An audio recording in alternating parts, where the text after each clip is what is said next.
A Dios. Bueno, dicho esto, le damos la bienvenida a todos en esta mañana. También a aquellos que nos siguen por las redes sociales. Amén. Gloria a Dios. Y en esta mañana vamos a hablar de un tema súper importante. Y es aprendiendo a vivir verdaderamente como cristianos. Escuche bien el tema.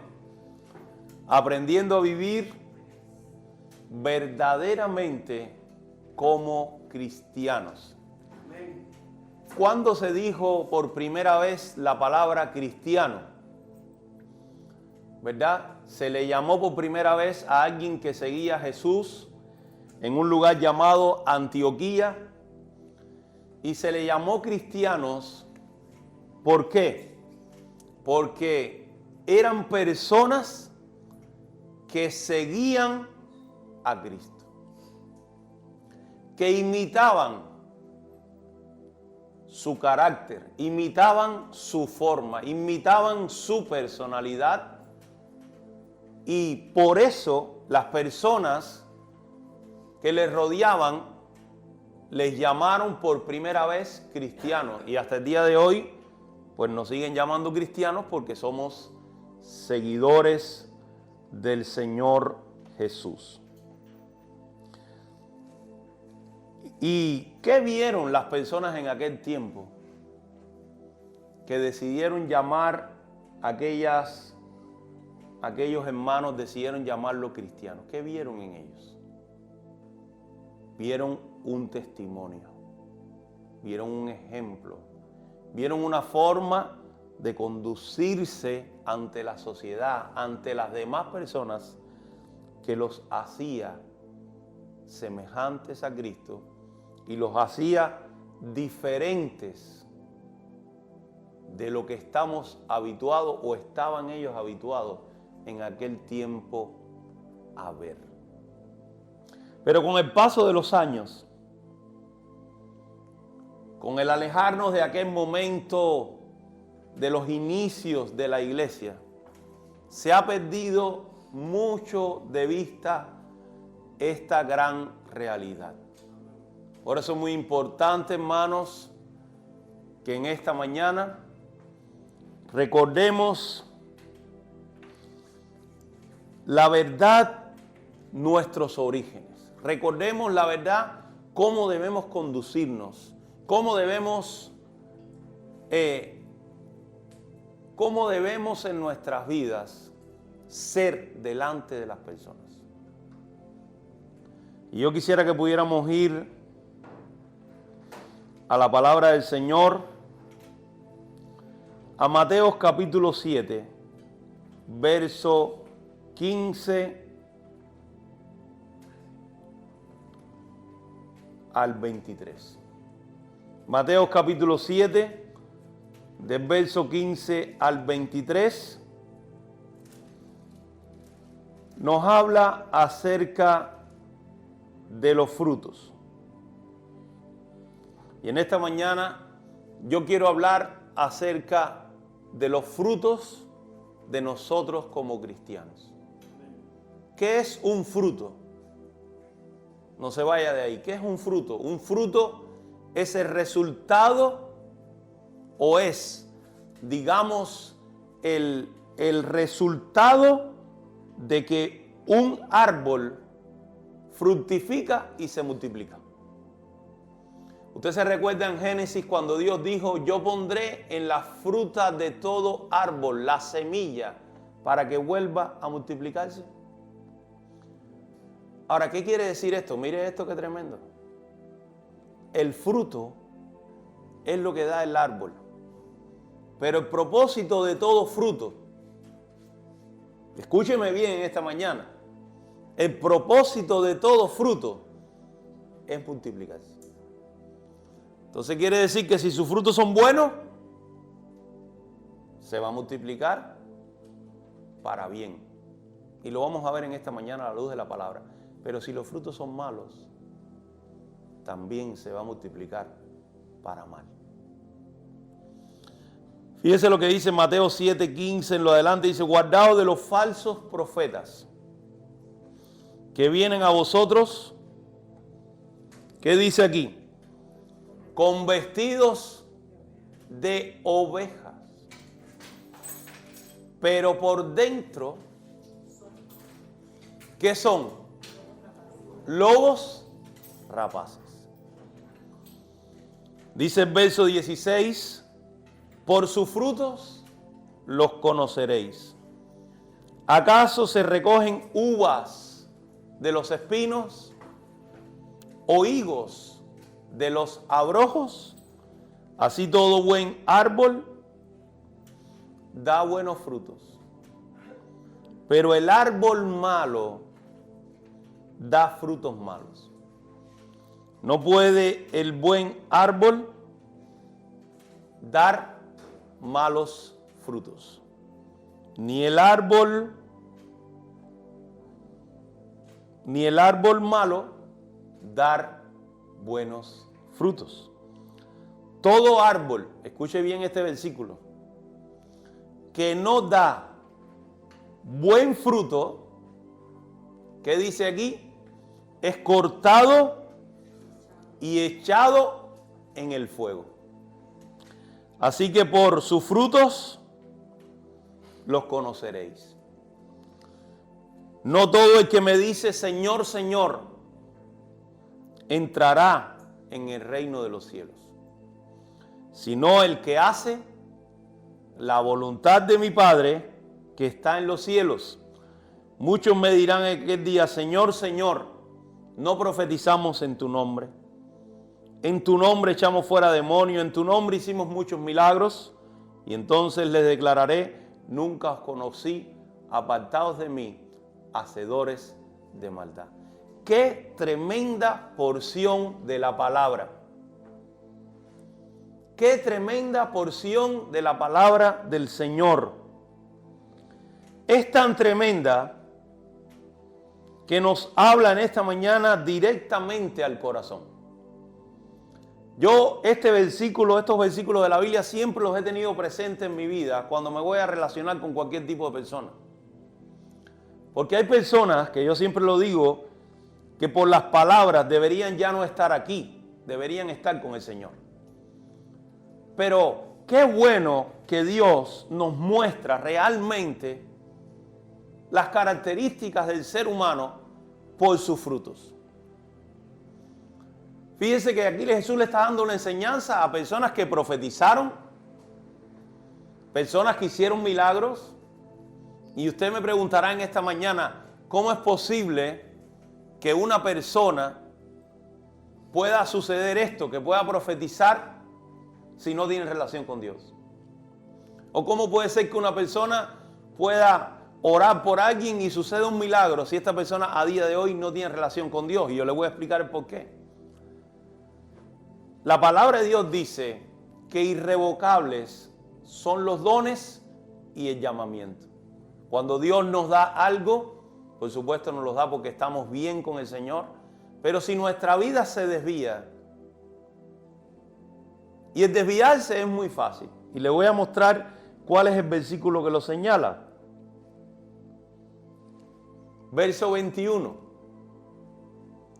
Dice, no todo el que me dice, Señor, Señor, entrará en el reino de los cielos, sino el que hace la voluntad de mi Padre que está en los cielos. ¿Qué significa el verbo hacer?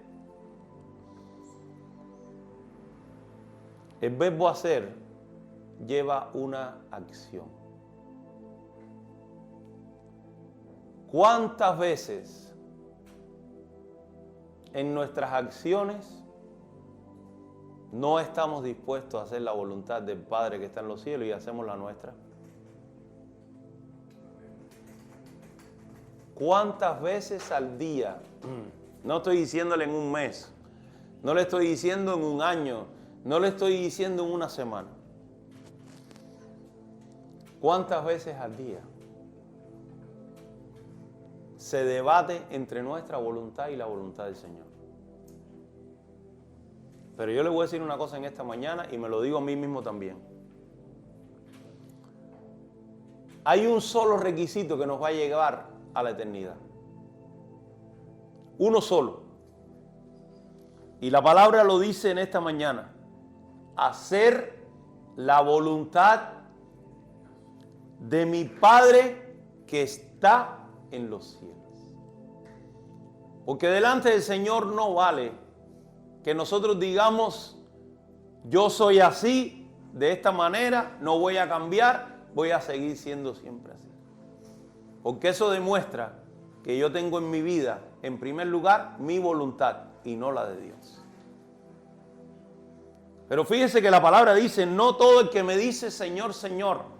¿Cuántas personas en el mundo entero hoy en día dicen Señor, Señor? Pero luego después en la vida real no hay un fruto. Por eso, hermanos, la iglesia, yo les digo sinceramente de todo corazón, prefiero una iglesia pequeña, llena de personas con buenos frutos, que una iglesia llena de personas con malos frutos. Porque fíjense que la palabra aquí nos dice, en el verso 19, nos hace alusión a lo mismo que dice en Juan capítulo 15. Todo árbol que no da buen fruto es cortado y echado en el fuego. Pero mire lo que dice Juan 15.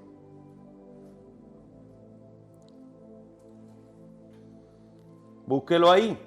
Juan 15 a partir del versículo 1. Y yo le voy a decir algo en esta mañana que va a romper todos los esquemas que tenemos. Mire lo que dice aquí en esta mañana. Yo soy la vid verdadera y mi Padre es el labrador. Todo pámpano que en mí no lleva fruto, ¿qué dice la palabra? Lo quitará. Y todo aquel que lleva fruto lo limpiará para que lleve más fruto. Ya vosotros estáis limpios por la palabra que os he hablado. Permaneced en mí y yo en vosotros, como el pámpano no puede llevar fruto por sí mismo, si no permanece en la vid. Así tampoco vosotros, si no permanecéis en mí. ¿Qué quiere decir? Que la persona, si no permanece en el Señor, no permanece haciendo su voluntad, no va a llevar fruto. Porque Dios no trabaja en aquellas personas que hacen su voluntad y no la de Dios. Escúcheme bien. Todos queremos que Dios siga obrando en nuestra vida, ¿verdad? Amén. Todos queremos que Dios siga ayudándonos, que Dios siga dándonos. Queremos crecer espiritualmente. Amén. Pero usted sabe qué? Dios no trabaja con aquellas personas que no están dispuestos a dar un buen fruto. Porque la interpretación de estos versículos es la que leíamos anteriormente. Todo árbol que no da buen fruto es cortado y echado en el fuego. Por eso usted ve que hay personas que están dentro de la iglesia, comienzan bien, comienzan a avanzar, comienzan a crecer. Dios comienza a bendecirle, Dios comienza a darle, comienza a ayudarle, pero de pronto se envenena el corazón. Y al envenenarse el corazón, dejan de hacer la voluntad de Dios para hacer su propia voluntad. Y a veces hay personas en el evangelio que dicen, no, yo acepté al Señor un día y ya. Es la doctrina, la falsa doctrina de salvo siempre salvo. Tendríamos que decir entonces que Judas estaría con el Señor. No, porque hubo alguien que estuvo más cerca de Jesús que Judas. No, porque fíjese que Judas era hasta el tesorero del grupo. Judas era el que recogía las ayudas que les daban para el ministerio. Parecería, y a veces, muchas veces, vemos personas, lo que pasa es que con los años ya uno, la sensibilidad espiritual y el oído uno se le afina por el Espíritu Santo y uno se da cuenta verdaderamente lo que hay a veces dentro de la persona. No. Judas, en un momento determinado de la historia, llegó una mujer y rompió un perfume muy caro a los pies del Señor. Y comenzó a limpiar los pies del Señor con sus cabellos y sus lágrimas. Nadie dijo nada, pero Judas parecería que era el más cristiano del grupo. Parecería que Judas era el más espiritual del grupo, porque Judas en un momento determinado dijo, este perfume, ¿por qué se rompe aquí? Deberíamos haberlo vendido y haberlo dado a los pobres. Y a veces hay personas que usted los ve que hablan y usted lo escucha. Yo ya no tanto, porque ya tengo muchos años ya sirviendo al Señor y ya el Espíritu Santo me da entendimiento en eso. Y a veces usted lo escucha y tú dices, qué espiritual es el hermano o la hermana, o qué maravilla, cómo conoce la palabra, cómo se preocupa por los pobres, cómo se preocupa por esto, cómo se preocupa por lo otro. Y aparentemente nuestro sentido podría ser engañado, pero no es así. Porque fíjese que Judas no solamente quería el dinero para dárselo a los pobres, quería, parece que mangar un poquito de ahí. Voy a traducirlo porque estoy hablando aquí como en canario. Él quería tomar una pequeña parte. Y a veces nos podemos confundir. Hermanos, cuidado con eso, porque la Biblia dice que todo el que no da buenos frutos, ¿qué hace Dios? Lo echa fuera. No es que la persona se marchó de la iglesia porque quiso irse. No es que la persona dejó de congregarse porque ya no quiere venir más. Es porque el Padre lo echó fuera. Lo echó fuera. Y a veces podemos pensar en nuestra vida, porque hay doctrinas que realmente yo siempre he dicho, bueno, la salvación es algo que hay que cuidar.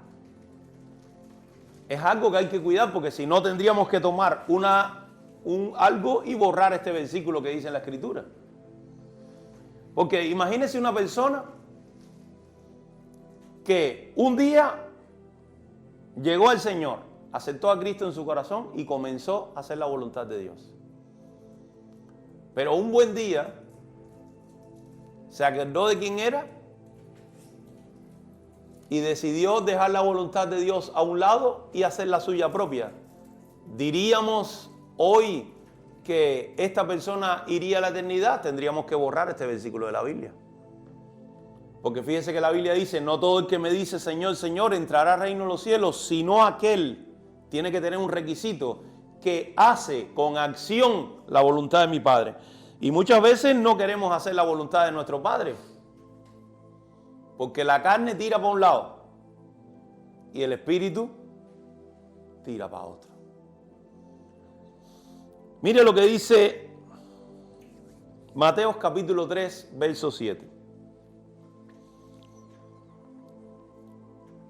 Al ver que muchos de los fariseos, Mateo capítulo 3, verso 7,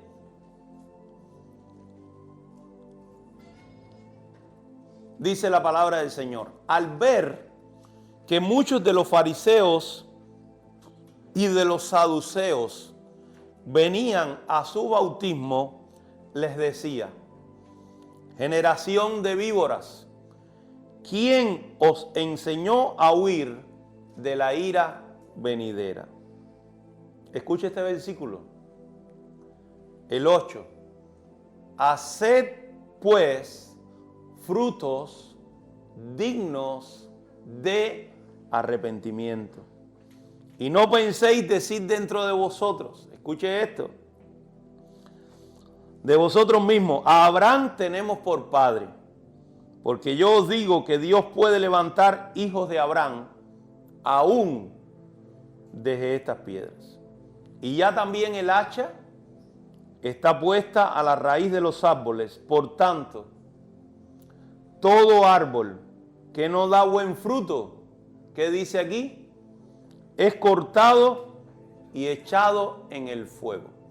Y muchas veces pensamos, y fíjense cuántas veces ha repetido en la Escritura en diferentes porciones, diferentes enseñanzas del Señor donde dice, cortado y echado en el fuego. ¿Qué significa echado en el fuego? Puede significar el infierno en su día, pero no es así tampoco. Aunque significa que al final llegará al infierno, el árbol es cortado y echado en el fuego al momento. ¿Y qué significa el fuego? El fuego significa prueba. El fuego significa juicio. El fuego significa que a veces al oro hay que darle fuego para que pierda las impurezas. La palabra nos enseña acerca del hijo pródigo. El hijo pródigo le pidió a su papá la herencia y se marchó de casa. Porque él quería vivir a la manera que su papá le había enseñado. Él quería vivir a su manera. Y el hijo pródigo salió de casa con muchas bendiciones. ¿Y qué pasó cuando el hijo pródigo comenzó a alejarse de su casa y de su papá? Todas esas bendiciones que fueron haciendo, desapareciendo. Mientras estamos en el Señor, no lo notamos, porque estamos bajo su cobertura muchas veces y no lo notamos, pero estamos viviendo en la bendición. Aquellos que han tenido la experiencia de experimentar esa situación, yo cuando era un adolescente la experimenté, no quiero volver a pasarla. Porque una cosa es vivir en la casa de papá, a su cuidado, a su abrigo, a que nos cuida, nos ayuda, nos protege, y otra cosa muy diferente es ir a hacer lo que yo quiero hacer. Porque cuando yo quiero hacer lo que quiero hacer, ya yo no estoy viviendo bajo el abrigo del Altísimo, ni estoy conviviendo bajo la sombra del Omnipotente. Y muchas veces el enemigo engaña a las personas creyendo que sí lo están. Porque Dios no puede ser burlado. Fíjense, yo le voy a decir algo, porque a veces nos engañamos. Génesis, la primera familia creada por el Señor, Adán y Eva, tuvieron 2 hijos. Caín y Abel. Cada uno de ellos trajo de sus frutos para Dios.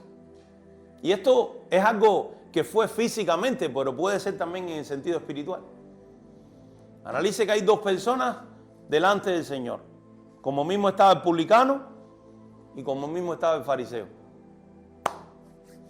Y los 2 trajeron de sus frutos. Caín trajo de sus frutos y Adán trajo de sus frutos.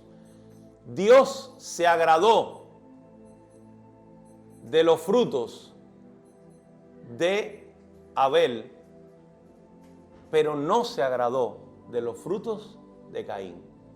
La palabra no nos explica, la palabra del Señor no nos explica el porqué.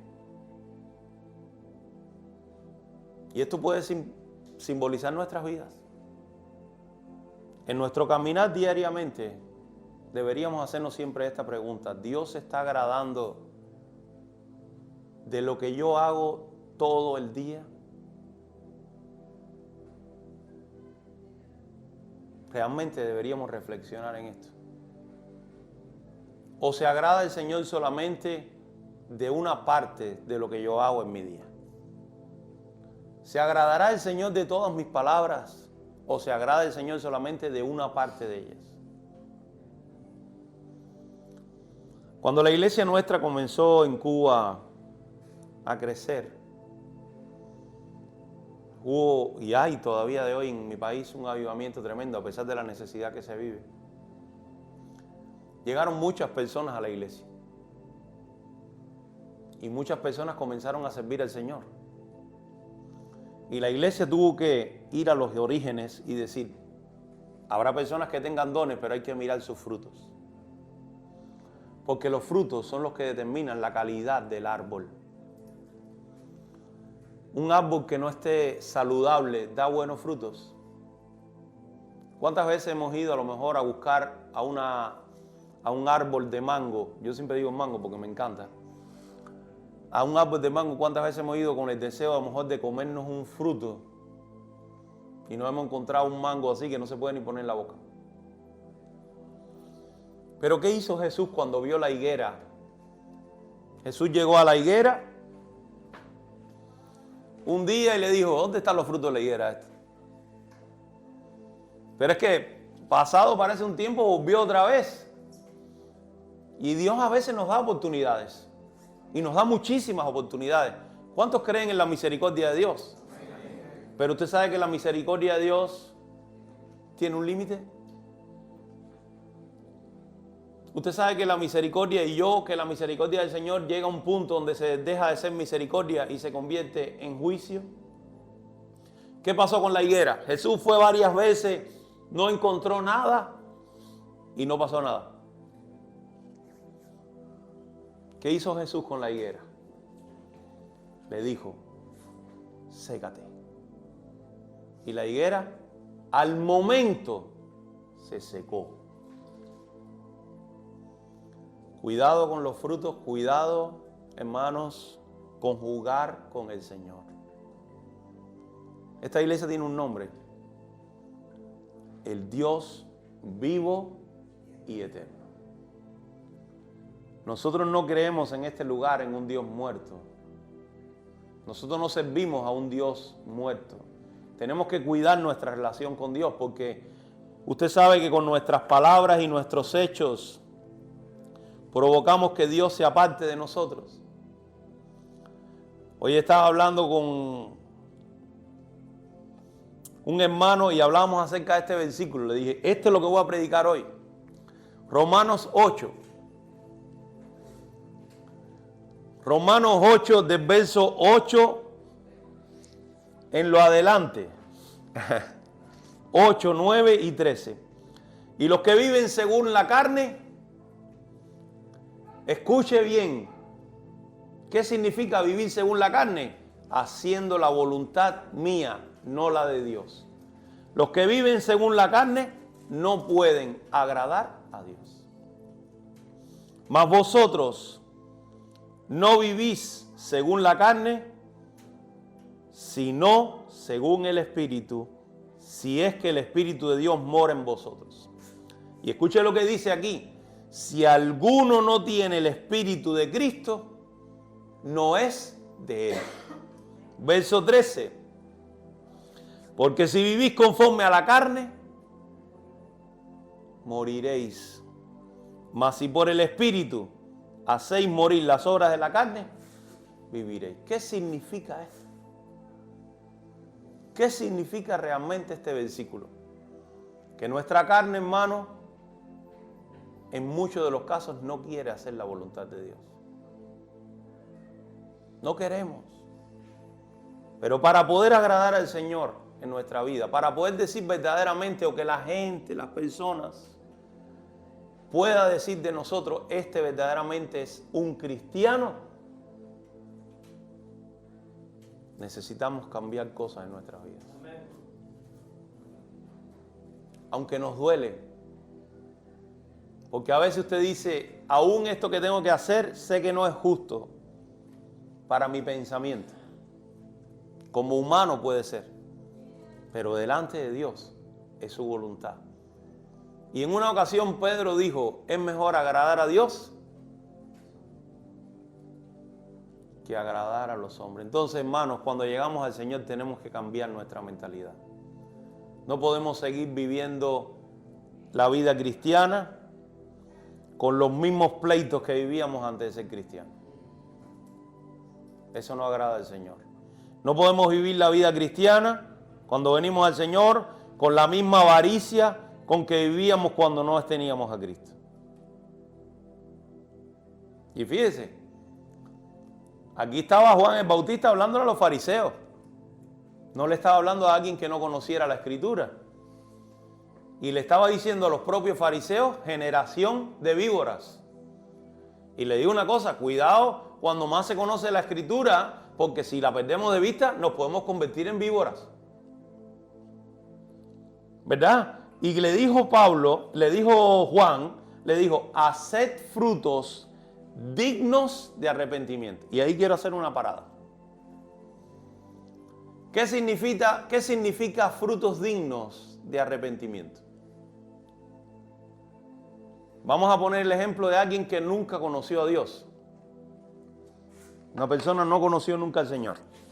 La persona viene a Cristo. ¿Qué hace la persona? Pide perdón por sus pecados, se arrepiente, pero tiene que haber un cambio en la persona. Y cuando hay un cambio en la persona, esos son los frutos. Y los frutos tienen que ser dignos de arrepentimiento. Por eso la palabra dice, el que robaba, ya no robe más. Si no trabaje para suplir sus necesidades y ayudar a los que no tienen. Pero no solo dice eso, habla de muchísimos otros aspectos. Alejar de nosotros los pleitos, las contiendas, las griterías, las blasfemias y muchas otras cosas que nos muestra la Escritura que no son de Dios. La hipocresía, ¿qué dice la palabra de la hipocresía? La hipocresía es la levadura de los fariseos. Y la levadura, por si usted quizás no lo conoce, yo se lo voy a decir en esta mañana, se usa para hacer el pan. Se usa para hacer pizza. Y usted ve que de pronto la harina, cuando usted le pone la levadura y el agua, ¿qué hace? Crece, se hincha. Usted ve cristianos a veces que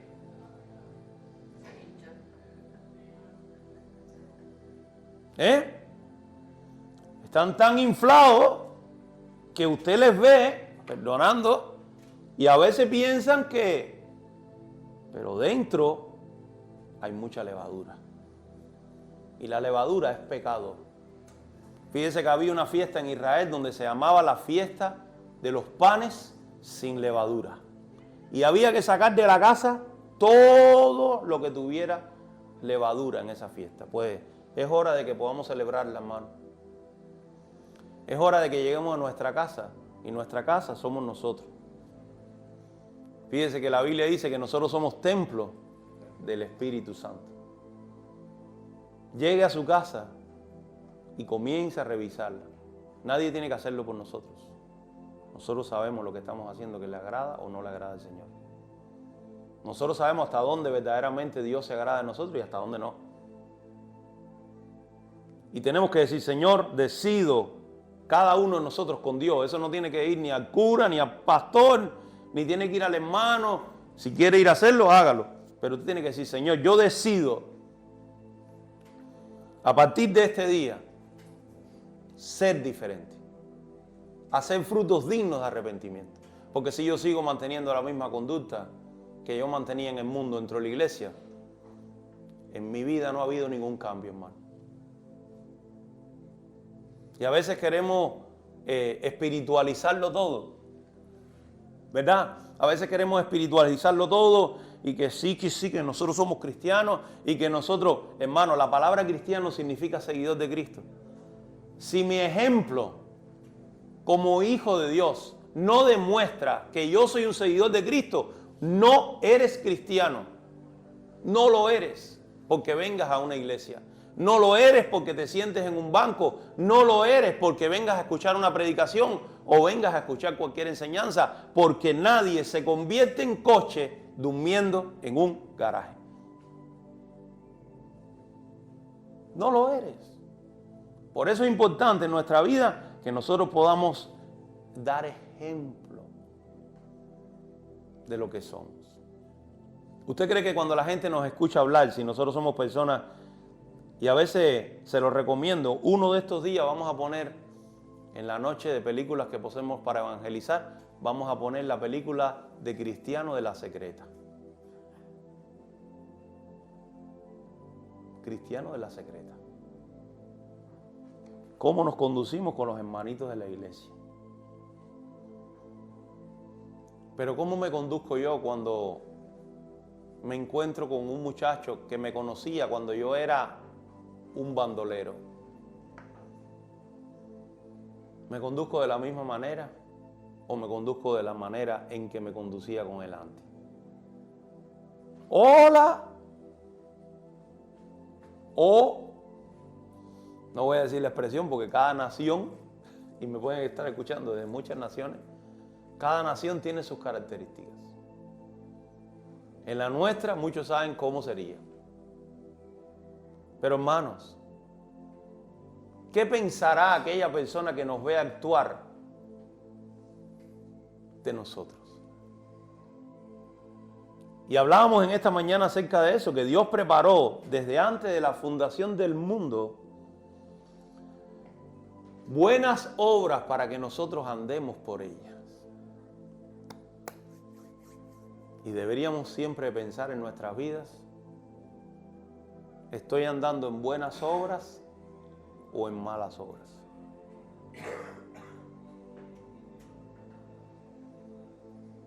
Y siempre deberíamos hacernos esta pregunta: ¿qué haría Jesús en mi lugar? ¿Qué haría Jesús en mi lugar? Por eso, no todo el que dice Señor, Señor, entrará en el reino de los cielos. Y yo, en esta mañana, quiero decir algo. Es momento, hermanos, de que la iglesia, que somos nosotros, reforcemos la vigilancia. Si usted antes a lo mejor lo hacía, yo le recomiendo que no lo haga más. Esforcémonos por vivir en santidad. Estamos viviendo los últimos momentos de la gracia y la misericordia de Dios sobre el pueblo gentil. Y yo no sé si alguno aquí es judío o nació por allá por Israel, pero nosotros somos gentiles. Y la misericordia de Dios se estableció desde el momento donde hubo aquel momento ahí en la casa de Cornelio. Comenzó y se abrió la puerta hasta el día en que venga Jesucristo y la iglesia sea levantada. Hasta ahí llegó el momento del pueblo gentil. Y es triste que nos quedemos. Por eso es importante, y con esto termino: por los frutos los conoceréis. Pero hay muchos frutos. A veces miramos solamente que la persona, y no quiere decir esto que usted tenga que dejar de ser quien es usted. Ni yo tengo que dejar de ser quien soy yo, porque delante de Dios somos libros abiertos. Y Dios nos va a ir cambiando. Yo sé que hay muchas cosas que Dios va a ir cambiando en nuestra vida y las irá cambiando durante los años.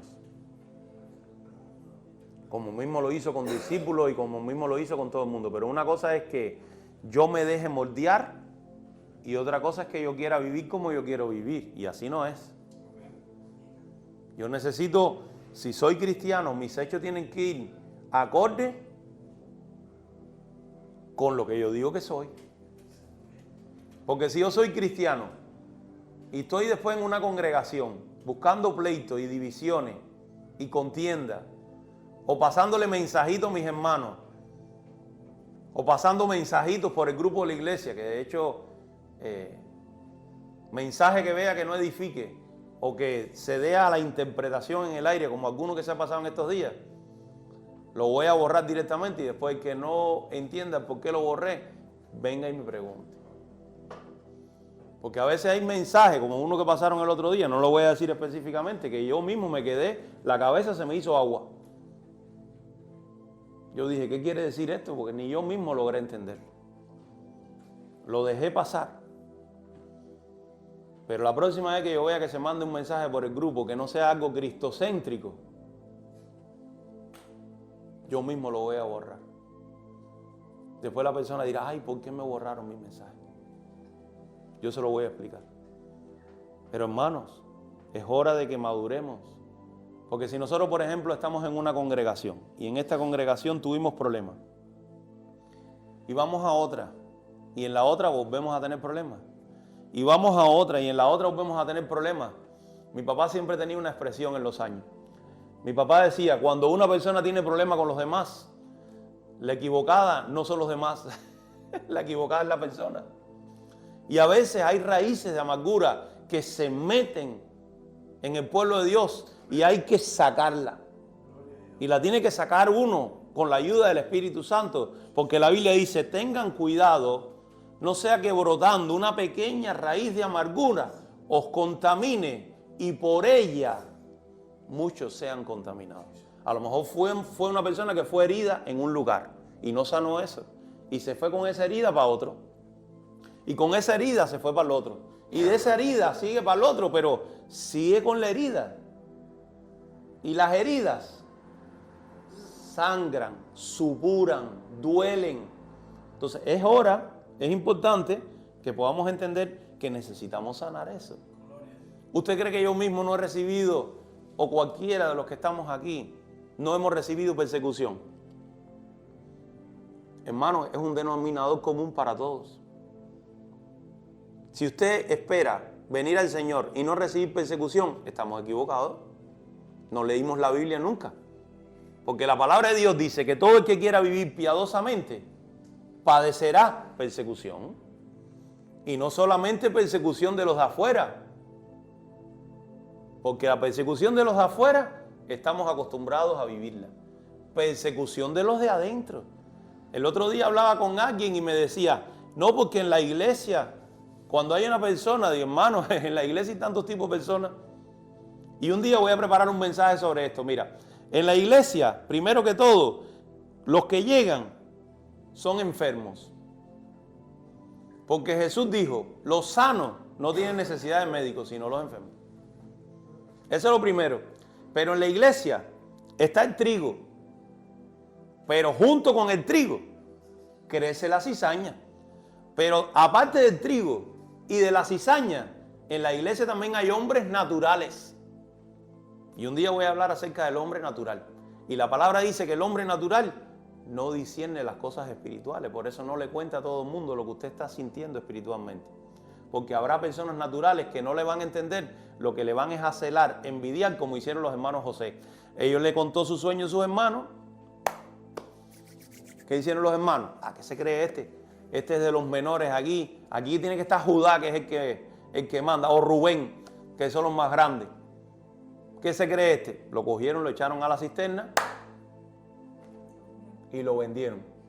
Dios cumplió el propósito en él, pero sus hermanos eran hombres naturales. Y la Biblia dice que el hombre carnal persigue al espiritual. Entonces, si en la iglesia llegaron personas carnales, le van a perseguir, le van a criticar. Entonces, a veces pensamos, y no podemos sacar a nadie, porque Jesús dijo, no arranquen la cizaña. Porque Jesús dijo, con la cizaña se va el trigo. Pero el Señor dio un mandato, no arranquen la cizaña. Entonces, ¿qué voy a hacer? ¿La voluntad mía o la voluntad del Señor? Si dejas de hacer la voluntad del Señor, estás haciendo la tuya, ya te estás tomando el lugar de Dios. Por eso es importante conocer la Escritura. Cuando se conoce la Escritura y se aplica, entonces podemos decir, es así. Por eso la palabra dice, el espiritual juzga todas las cosas, pero él no es juzgado de nadie. Porque cuando usted tiene una vida espiritual activa con el Señor, usted se puede dar cuenta de la condición de las personas. Y el fariseo, ayuno tantas veces, diezmo tanto, doy de tanto. ¿Y qué dijo el Señor? El publicano salió justificado primero. Porque Dios lo que le interesa es un corazón arrepentido y sano. Sano. El otro día hablé sobre eso. A veces cuando recordamos a lo mejor un evento vivido y sentimos ahí en el corazón una punzadita, ahí es que ahí hay una espina clavada. Y esa espina, llegará un momento cuando usted hace así, usted va a sentir de nuevo el dolor. Y es hora de pedirle al Señor que haga esto, mire, que saque la espina o las espinas, porque hay muchos dardos que el enemigo lanza contra los hijos de Dios. ¿Por qué dice la Biblia, usad el escudo de la fe con que podáis apagar los dardos del maligno? ¿Usted cree que son pocos? Y a lo mejor hemos recibido malos ejemplos y malos testimonios y heridas de personas que hemos querido tanto. Pero hay que sanarlo. Hay que sanar eso en el corazón. Porque si no, no solo me va a hacer daño a mí, va a hacer daño a mi familia, va a hacer daño a los hermanos de la iglesia, va a hacer daño a la congregación y va a hacer un daño tremendo. Y la Biblia dice, ay de aquel que sea tropiezo. Yo no quiero tropezarle a nadie. Intentemos no tropezarle a nadie. Porque esto es muy, muy delicado. Y quisiera que pudiéramos ponernos en pie en esta mañana para orar.